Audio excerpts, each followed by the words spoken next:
Hello, everyone. Good evening to our audience tonight.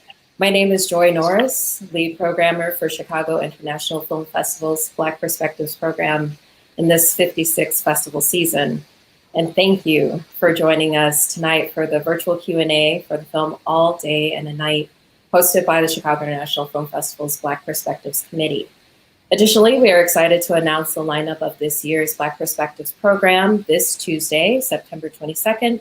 So please keep your eye on our socials, and your email for details. Tonight's Q&A participants are our own co-chair of the Black Perspectives Committee, Regina Taylor, and All Day and a Night writer and director, Joe Robert Cole, with Regina Taylor as our moderator.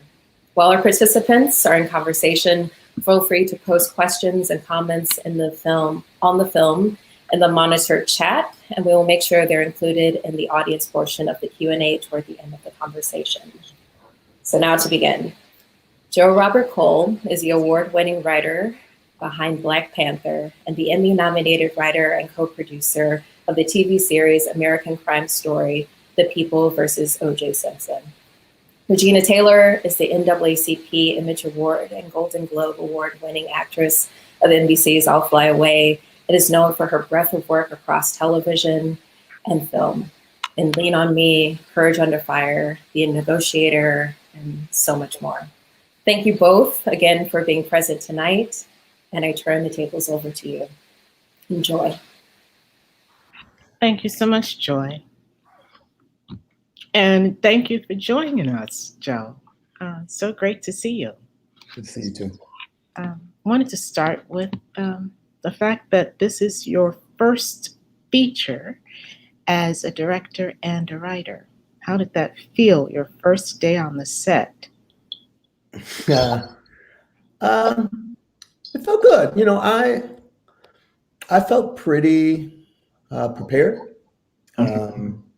I think it wasn't my first time on a set. Right.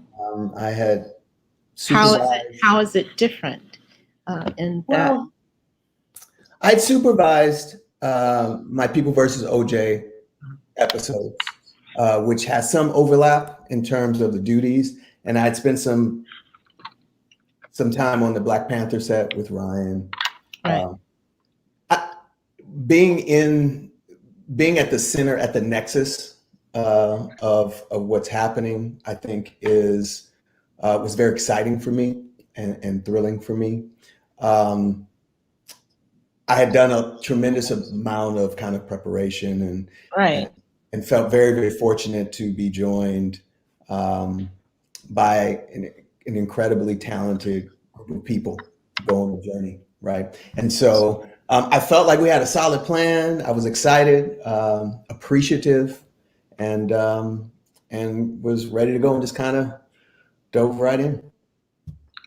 You can tell a lot about the people who are running it by just the general tone of the set. Mm-hmm. And when I stepped on the set, it was just chill, and it was focused. And I think everyone from top to bottom was on one accord. I think you have to have a mindset to place certain people in certain positions. And I felt like there's a whole thought with your set. Yeah, I think, you know, obviously the material was really close to my heart. And I think we found collaborators to work in every department that felt similar in terms of the piece. And then I think, you know, we had a tremendous amount of love. We shot in Oakland. I think a lot of our crew was from there, and really appreciated the story and what we were trying to say and the story we're trying to tell. So people were on the job because they cared. And that, I think ultimately that allows you to have the sense of focus. And, you know, I try to respect I think every job is important. And so, you know, really trying to set the tone of respect for everyone was something that I know it was important to me, and I felt like it was important to the rest of the people involved. And so, I was really proud. It was a hard, it was a dense schedule, and everyone really gave their all, and I was appreciative of that. What was the beginning point in terms of writing this piece? What was the inspiration? Where did it come from? Well, the film was inspired by some things that I've seen throughout my life, folks I've met and spent time with. I think a final kind of touch point for me in writing the script and wanting to write the script, though, was hearing about the life of someone that murdered someone I was close to. Finding myself feeling sorry for that person based on the conditions of their life, and in a broader sense, the systemic conditions that our society casts the poorest among us to live. And so I really wanted to make a movie in that world. And I set out to try to humanize someone that we often struggle to see the humanity in, and that in some way I instinctively should have struggled to see the humanity in, based on the circumstances. But so that was kind of the touch point for me, Right. and that got it all started. Yeah, that's a very powerful touchstone. You say yourself that you're not a street person, that you're not of the streets, but you bring to life this guy who is there in a very believable, very authentic way. It took you about 10 years to bring this to the screen. Yeah. That's determination. Yeah, it was an important story for me to tell. I think I saw and experienced the humanity within the types of communities and types of characters that exist in this film by being around, by being a fly on the wall, by being good friends, by being someone who cared and loved, and so having that close connection to the environment and the circumstances, and and not growing up with a silver spoon in my mouth, it for me was an important story to tell, and worth me, grinding it out and finding a way to have it be the film that I cut my teeth on as a director. Right. When did you know you wanted to be a writer? That's a good one. I halfway through my freshman year of college, the way I grew up, I moved around a lot. I'm an only child. I moved around tons, and because of that, I used to keep myself busy playing make believe, and so I honestly have been making up stories since I can remember. And when I got about halfway through my freshman year of college, I decided, well, I should be a director. I should tell stories, and so I went and got a screenplay book. And I started writing a script, and I really realized that I loved telling stories in whatever capacity. And I just fell in love with writing, and I'm someone who kind of a dog with a bone when I'm focused on something, and so I just kept writing until I became okay at it. There's several scripts that no one will ever see. Did you go into college thinking arts, thinking storytelling? What did you go in for? I had no idea. My journey to college was a bit unique. I didn't even know to apply, really. I had good grades, and a college counselor, my basketball coach had us go meet a college counselor, and in talking to the counselor, I was told that I should be applying to schools, and so I applied because I was supposed to, based on, I'm the first person in my family to go to college, and so it was it was like the thing I was supposed to do, and I got accepted. I got accepted to a bunch of schools, but I was told, a guy at the gym I used to work out at, he said, if you get into Berkeley, you should go. It's a really good school, and so I chose Berkeley. I'd never been up there. I got on a plane, I flew up on my own, got off, took a cab to a dorm, and that's where I was at. So I didn't know. I was figuring it out as I went along.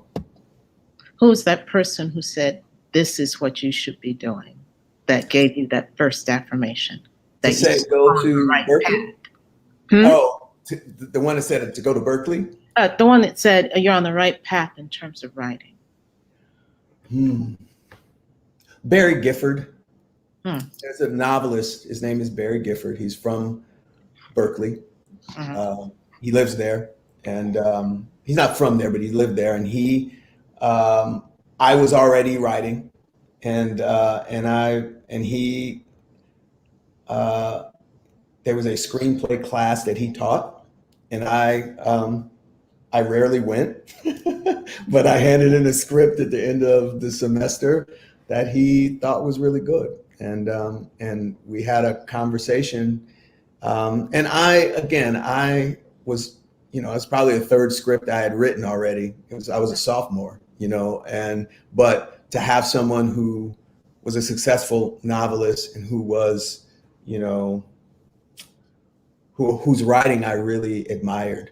It was great. It was a great affirmation in a way. But that's there's many people along the path of life that give you, that boost you up. And he was just one of many, in terms of like, I've been very fortunate in my life to have them constantly at different junctures.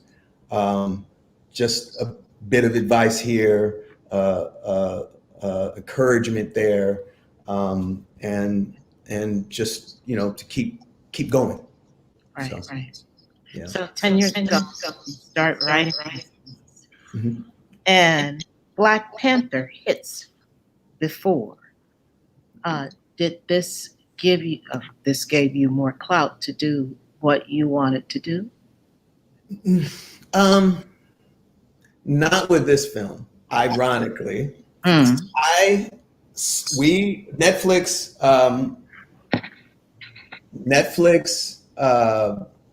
bought the pitch before Black Panther came out. And so it was in December. Black Panther came out in February. So we had, I had Color First, who's my producers, who I developed a relationship with from People versus OJ, Brad Simpson, Nina Jacobson. And we were able to attach Jeffrey Wright, the wonderful Jeffrey Wright, to the film to play JD.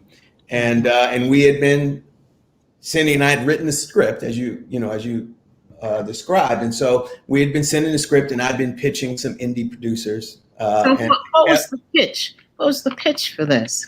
Well, it was really my vision. It was my vision for how I wanted to shoot it, how I wanted to tell the multiple storylines, the visual dynamics, how I wanted to separate and have, the childhood be a drama of innocence, the adult be a elevated crime noir feel. I talked about the kind of cameras I wanted to use, all of the kind of more technical things, and how important I thought the actors would be. This idea that I wanted to visually lean into the crime genre aesthetic, but the movie to me was a human story. And so the requirement of finding extraordinary, strong actors to sit in the middle of this kind of the window dressing around it was critical, and just like the fact that I wanted to shoot in Oakland and why I thought that was so important. All of the kind of nuts and bolts elements of what they would be buying, what they would be, putting their money towards, and so we laid it out, and we were getting some. We're getting some offices where it was far too small of a budget, took a tiny budget, and we just wouldn't have been able to accomplish the movie that I wanted to tell.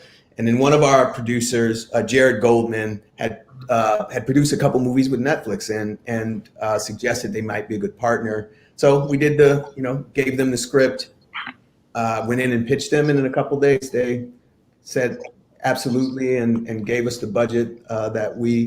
And what was the budget? It was just under 10 million. Just under 10 million. Yeah. So and so they were fantastic partners. Very, very creative, friendly, and supportive, and bought into the vision of the movie 100%. Yes, and it's been a great success.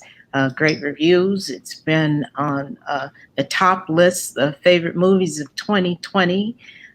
How do you measure success? Well,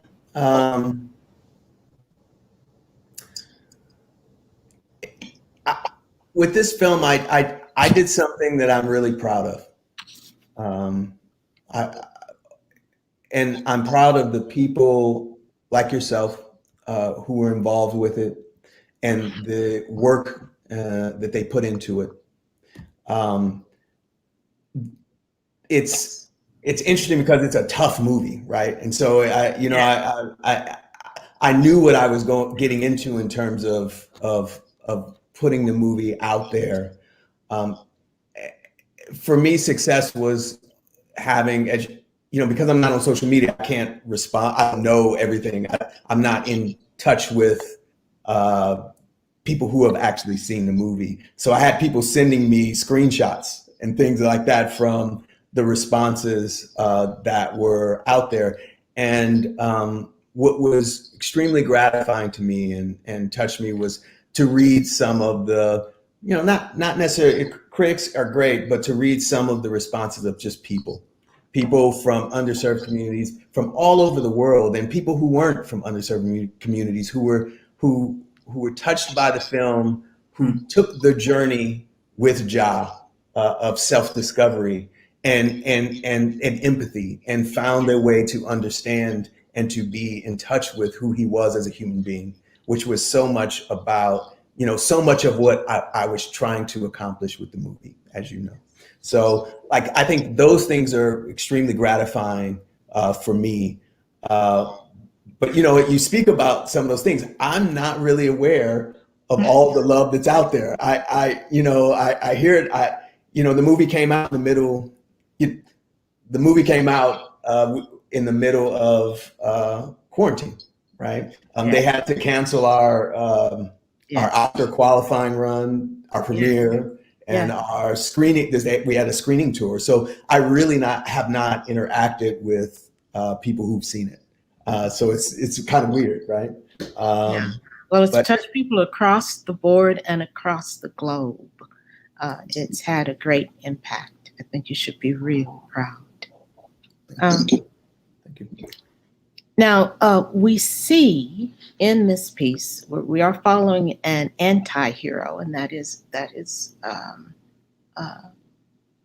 how do you make that character compelling for us to follow from the very beginning? Yeah.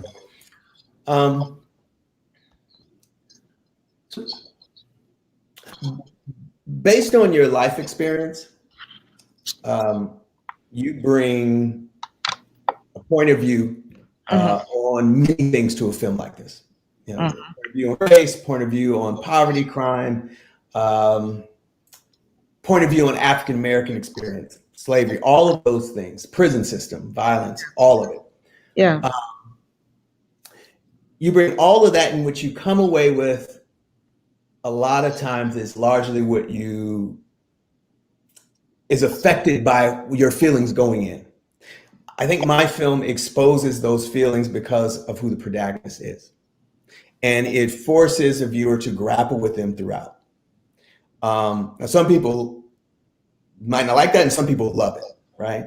And I think in a traditional version of this story, it looks to engender sympathy, right? In characters that deal with kind of these kind of crimes. You start off rough, man. Right, You start exactly. off.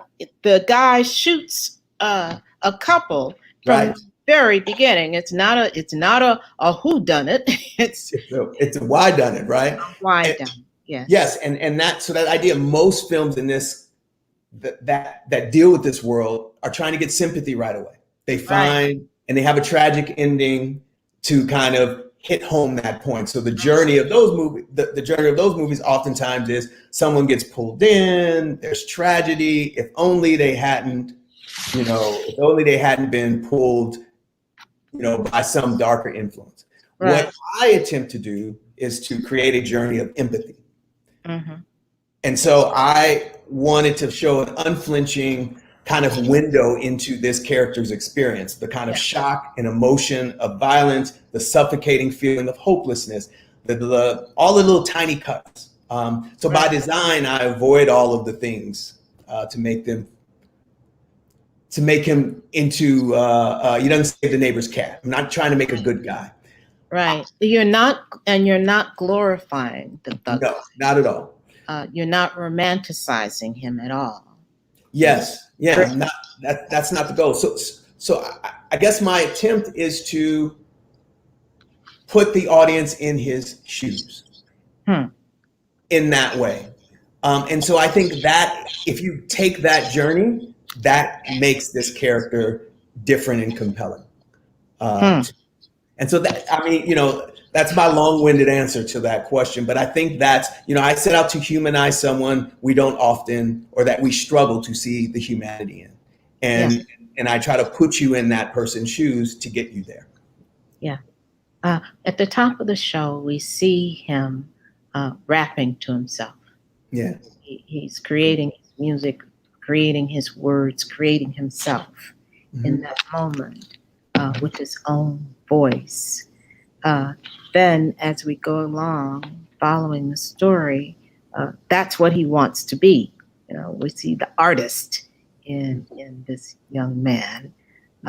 And that might be a way out of the system, but we see him being cut off at every turn. The record producer, the producer, just humiliating him, stopping him, silencing him. And along the way, he keeps being silenced and silenced until his voice is boxed in this prison, in this system that was built before he was even born with his father. Can you talk about? Can you talk more about the themes of the movie? Yeah.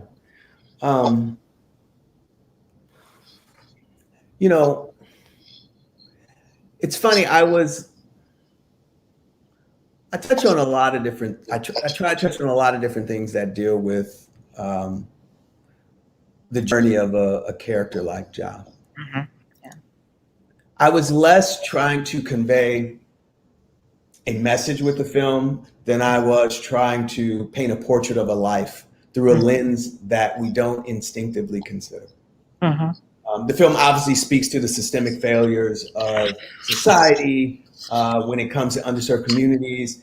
I think a question Ja is asking himself is, have African Americans ever really been free to just live in this country, free of institutional racism, free of racist policies, policing, microaggressions, like that the idea of this, the tragedy of being forced to make prison into a life as an African American, whether you're inside prison or outside, is something I think he's grappling with. And I think something that the film is also grappling with, and the systemic nature of that, and the cycle of that, and how that ties into the father and son, what's passed down, and how it's and how it's generational, and how do you break that? How do you where do you find you know, the hope in that. And I think, But mm, I think the film in a lot of ways is about self-reliance in the face of insurmountable odds, because Ja has to find hope in the one place he can control, which is inside himself, because he is in that box, and the only place he can find it there, and it comes through an understanding of the cycle of himself, the cycle of his father, right, and perhaps breaking that cycle, hope for his son, right, and forgiveness for his father. And so he is in a funny way, we start him out in darkness, and he is the dark, but then by the end he is the glimmer of light. Yes. Because he's between father and son, you know what I mean? And he is that. So I think the ending is the light. It's dark, and then it gets darker, this journey, and it is cyclical. And you say in the film, slavery taught Black people how to survive, but not how to live. Right. Yes. Right. And by the end, he is imprisoned. And in that moment at the end, I love, he's planting something and showing his father how to nurture something, even as he's accepting his son, his newborn son outside. He's going to teach his son how to live. He's teaching his father how to live. There's the light, the glimmer, the light. Hope. Yeah.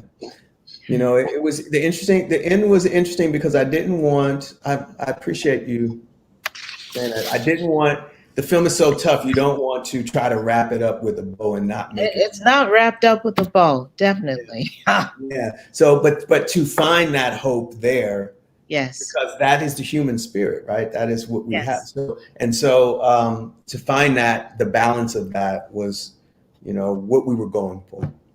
That's what we were going for.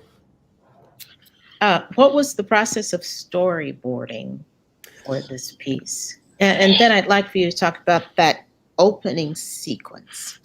Okay. Well, because we were in a lot of practical locations and stuff, I didn't do much storyboarding. What I like is I like to get to a location, walk through it or spend some time in it and see and visualize how a scene plays out in my head. And then I'll do some sketches or things, but most of the time I do overhead schematics. Like, here's where the camera should be, here's where the camera. And so we didn't do much storyboarding. You know, if it's like a green screen, if it's stuff where you're creating out of whole cloth moments, that's different. But we were in these wonderful locations where folks really allowed us to take over their homes and their neighborhoods and things like that to shoot the movie. And so I just tried to spend some time in those spaces and then figure out how I thought it should play out, and then talk to my cinematographer, who was fantastic, Jessica Lagagne, and really craft the visual. You know, we had worked out the visual language of the movie, but really crafting each scene to fit within the parameters that we had come up with together. Right. That first sequence is interesting. It's and this you know, I think what we're going for with the opening sequence, as it is in the film, it's about trying to create this kind of compelling, suspenseful, intense start to the film, obviously, while establishing the point of view, tone, visual style, right? We're trying to do a lot, along with the central question of the movie and the pattern of the film. So we're trying to do quite a bit in that sequence. So the movie tracks this kind of question-answer pattern from the first frame, essentially. You know, who is this guy? Where is he going? And then that question that's asked in the courtroom: why did you do this? Why did you kill these people? Yeah. And that great scene, Miss Margot Hall. Yeah, Margot Hall, she rocked it. Yes. It's so good. She's fantastic. You're such a great director. You're a great writer. And then on top of it, you're a great director, just in terms of how you look at the story, thinking about how best to enter in that whole sequence, then translating together of the why. You don't know who the guy is at the top, and how you've structured it, both in the writing and then the implementation in the directing. You're seeing the world through his eyes. We're traveling through his eyes, and this world is joyful. Yes. The party out on the street and Oakland. The setup of this. Yeah, I wanted to establish, you hit it on the head. I wanted to establish first, this connection with Ja. So we know our point of view. So we're connected to this guy, and then establish the community he's navigating. And there's this kind of elasticity with the camera where we're moving closer and away from him to reveal the community, to reveal the humanity and the environment, the woman listening to gospel music, the young girls dancing, all this sense of joy and family that he shatters for us, painting him as unredeemable within the first 10 minutes and leaving to take the journey, the emotional journey of understanding with him. And that was the goal of the. And it's a dark landscape you're taking us through, but there's flashes of light as he's moving through, and the movement of it is quite stunning, quite beautiful, quite hopeful. There's no danger in it as he's traveling through on that bike. And then. Oh, you're talking about the bike riding one in the middle of the movie? I'm sorry, at the top. At the top. And then he's the one. Yeah. He is the danger. Changes the whole tone and shape of the story with that decision. Yes. And we ask why. Yes. It's a wonderful setup, Joe. Thank you. It my editor, Mako Kamasuna, worked tirelessly with me on the film to find those type of moments, to create those type of sequences. And so it was a fantastic collaboration between us. Once we had the raw material to actually find and craft the story, it is it emotionally tells the same story as the screenplay, the script, the movie does, but the film, the order of things are not as they are verbatim in the script. And that I give a tremendous amount of credit to her for all of her work on the film with me. Well, you say that you are very collaborative, and I find that to be very true. From writing it alone wherever you are, with these images, with these characters, trying to capture that, and then sharing this with this community who your collaborators. From structuring it, and I remember reading the script the very first time, and I thought, wow, this is amazing. To seeing it in its final cut. It changes at each stage, from your writing alone, solitary writing, to sharing it with your artistic community, designers, actors, to the editing room in which you're continuing to collaborate, shape, restructure the story. Mm-hmm. Yeah, and that is it's very interesting. As a writer, you're making everything, it's all in here, and you're working it. You're putting it all out. As a director, at least for me, part of the joy is the collaboration, the finding great artists to drill down further, to explore further, to be affected by what you've started and help you to make it better. And that process with each department head, everyone it's like a combustive thing. It is the joy of creativity, and I love it.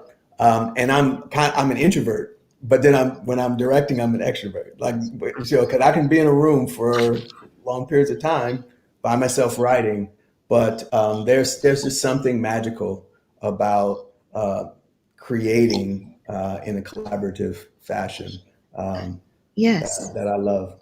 And you are, among many things, you are a an actor's director.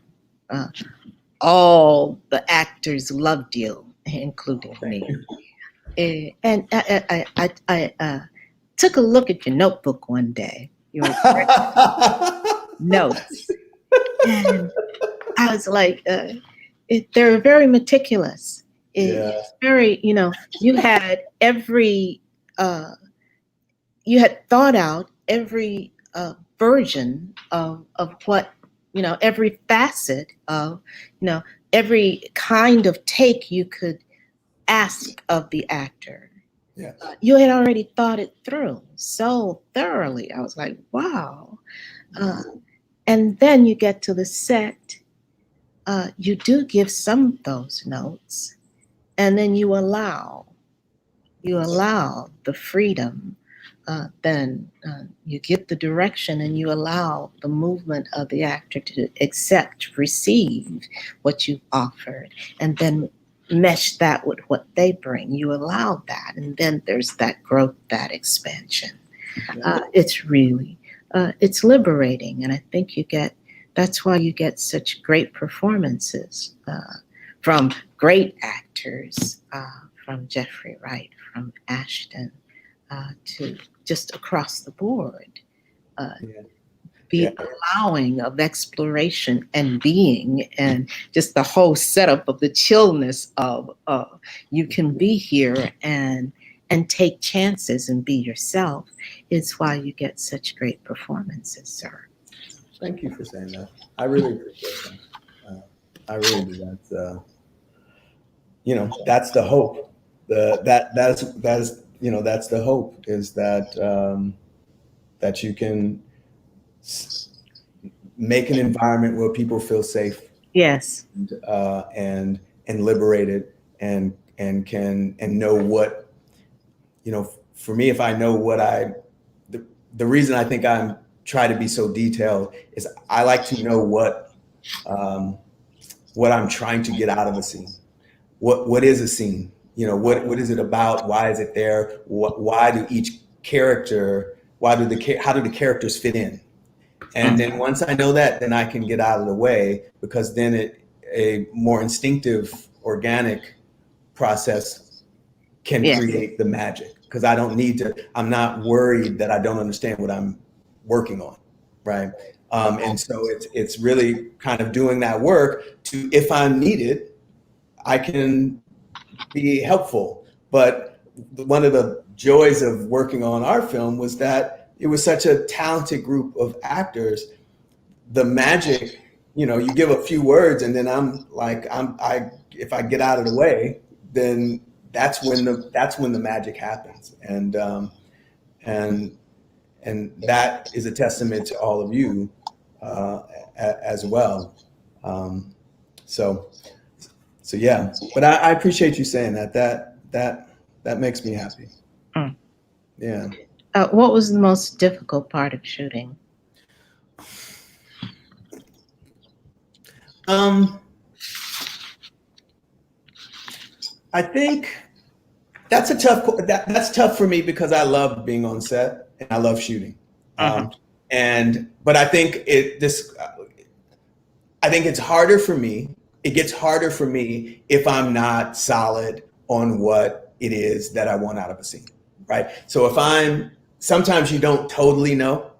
And in those instances, since I like to root my choices in that kind of understanding, in those instances, it's harder to figure it out while you're on the clock, right? But I really enjoyed all of the facets of it. I enjoyed being at the nexus of it was like, instead of having my computer, I had this toolbox of all of this wonderful, all these wonderful tools to create the story, to work with, to collaborate. And I had all these ideas coming back at me that helped me to be better. And so I just really enjoyed the process. Post was hard.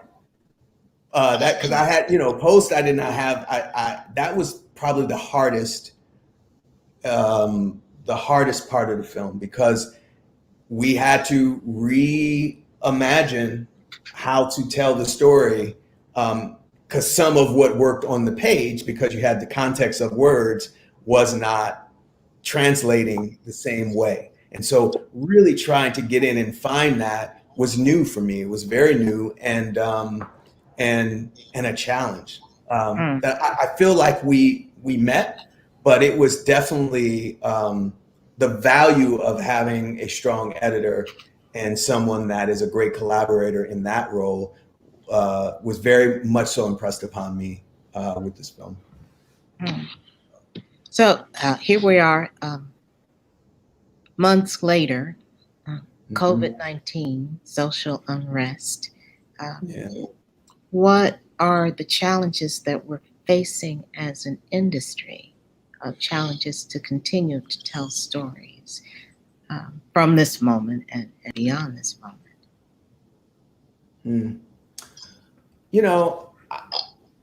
Everything.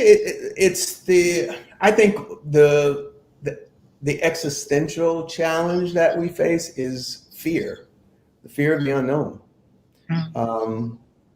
That can be paralyzing, right? It can Yes.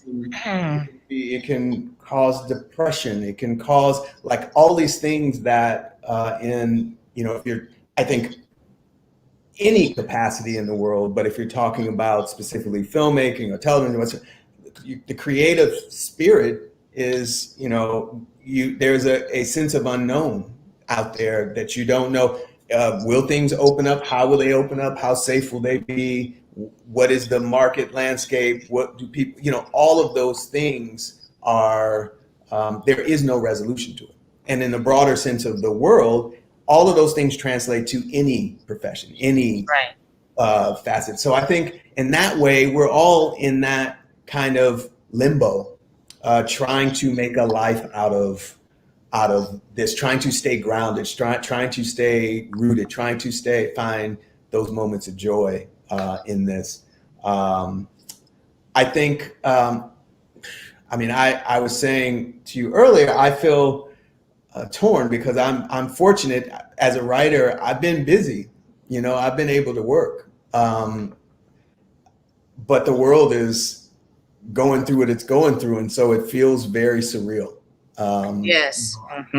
I was very much used to, as a writer, sitting in a room and not leaving my house often, right? And I've been doing more or less a similar thing, but outside of my door is something very different than. Yes. And so there's that exists. And so I think once there's more certainty, if that happens, I think there will hopefully a sense of normality will follow.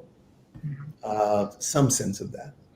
So you're hopeful in terms of we are adapting. Many people are giving up offices. They think it's great to be able to work from home. So I don't know what things are going to stick then, what these changes, how we're adapting to this, how that's going to be the way we do things from here on. I know a friend of mine who got a job in Canada, not getting on a plane, drives to Canada and then in quarantine for 2 weeks before they shoot, and then wanting to come back home in between of shooting for months, coming back home and driving back and being in quarantine again. The precautions we have to take. What things are about this moment, and then what things is how it's going to be. Those things that And you just don't know, right? You no, just don't. yeah, and that's that is the cycle of, you know, from generations. There are points of change, and certainly 2020 is a year of change. Yes. As a writer, then too, in terms of what's going on in terms of the social unrest, do you feel moved to speak on it in the work or otherwise? Yeah, I mean, um, I am. I like to speak through my work more than you know, more than you know. I'm not on social media. I'm pretty shy when it comes to some of those things. Uh, so for me, trying to speak to the circumstance that we're living in and going through in the stories that I tell, in the characters that I create, is and you know is the way that um, the way that I speak on these subjects. I think my work kind of lends itself to. I don't think anyone is confused where I stand on many of the things that are going on in terms of racial injustice and social unrest and and mass incarceration, all of those things. And you know, it's interesting. This film, All Day and a Night. Um, I remember someone, an interviewer, was asking me how they felt like it fit, because it's not a movie about police violence against, uh, you know, and they seem to not they weren't grasping how, you know, how it was an ally. And I said, you know, that I feel like the film and organizations like Color of Change or Black Lives, they're saying they're striving for the same thing. They're saying the same thing. And this idea of dehumanization of African Americans in this country, and has this long legacy, that our larger society often finds it easy to paint all of us, regardless of guilt, accomplishment, or cause, with the same brush. And so when you're pulled over by a cop, or when you're, you know, I don't know, looking for a house and you walk in, the eyes on you, oftentimes you realize you're seen as a person forged in a community like the one in my film, regardless of who you are. Right. And because of and because of that, humanizing characters like Ja and JD humanizes all of us, Yes. because that is who they see you as, regardless of whether this movie existed or not, right? You know, and so this idea, it's why a white guy could point a gun, wave a gun at a white cop, and he doesn't get shot often, right? I think I didn't say it to this journalist this way, but it was almost as if they were fooled into thinking it's criminality that they fear, but it's skin. It's not the criminality, right? Right. Right. And so that the idea of humanizing the least of us, or who is seen as the least of us, humanizes all of us. And so, and that is the goal of the film in a lot of ways. And so I think it's perfectly in line with those same aspirations. And so again, that's how, in my way, I try to work through what I try to express myself through the work that I do, if I Yes. can. Yeah. I hear you.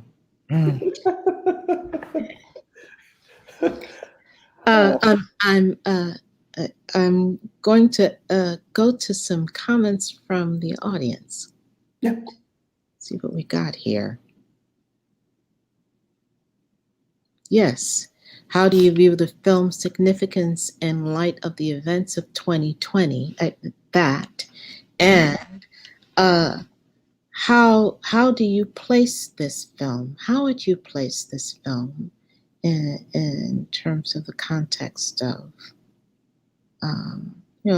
every film, memorable films are connected, have ties to who we are in a certain moment. And certainly I think this does. Yeah, I agree with that.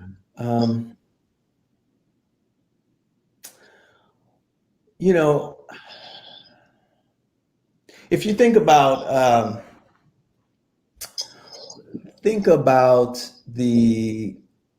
if you list out the most impactful kind of American films in this similar world, there's Boys in the Hood, it's 1991, Right. Menace to Society, 1993. Clockers, which you were in, you were fantastic. Thank you. You were fierce. 1995, right? That's 25 or 30 years ago. And the conditions are often the same, and in some places worse.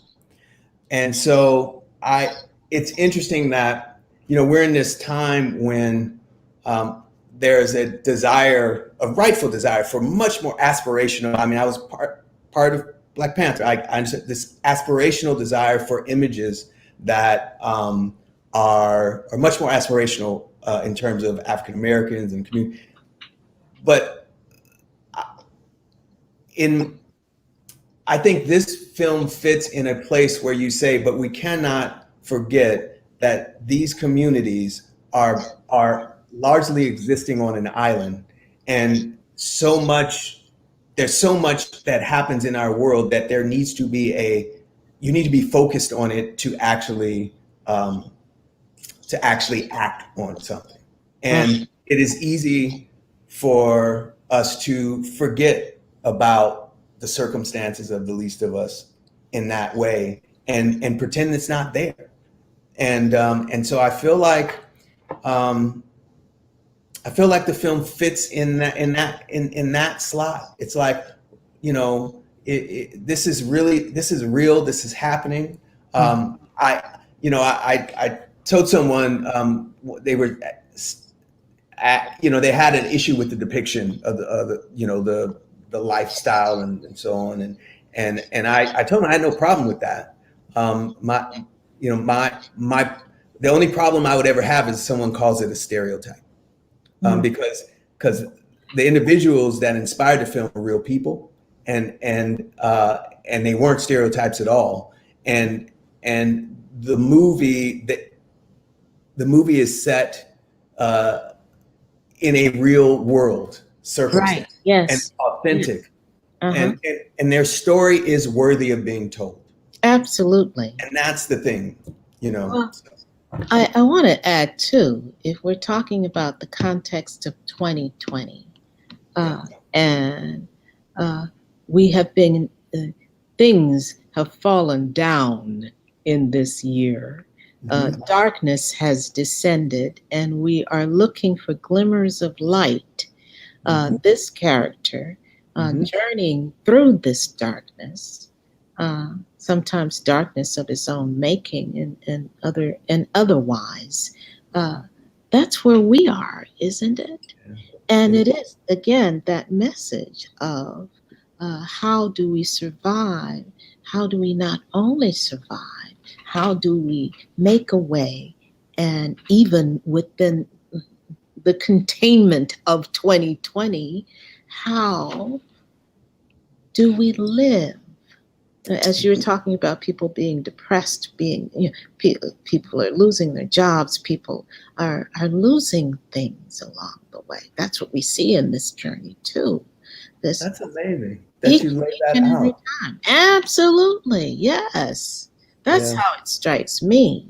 Yeah. We are. Huh. Yes. Okay, now I'm gonna be thinking about that all night. So I have one last comment before we wrap up. A comment from the audience says, "Powerful art. Thank you for creating this project." Thank you so much. Thank you, Mr. Joe. Thank you. you, Joe. Yes, beautiful. I appreciate you chatting with me. It's always a joy. Oh, it's always great talking with you. Yeah. Yeah.